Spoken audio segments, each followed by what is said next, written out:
முருங்கைக்காய், கேரட்டு, பட்டாணி இது மூணையும் குண்டாவில் போட்டு வேவிச்சுக்கணும்.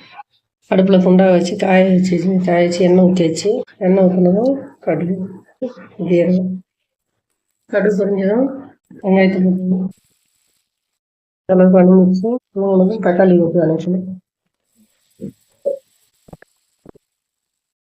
இந்த அளவுக்கு வணங்கிடுச்சு. வணங்கினதும் இதில் மிளகாத்தூள், மஞ்சள் இது வணங்கினதும் இதுலேயே வேவிச்சு வச்ச முருங்கைக்காய், கேரட்டு, பட்டாணி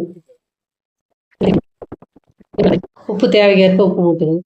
இந்த மாதிரி கிரேவி ரெடி ஆயிடுச்சு. கிரேவி ரெடியானதும் இதில் கொஞ்சம் கொத்தமல்லி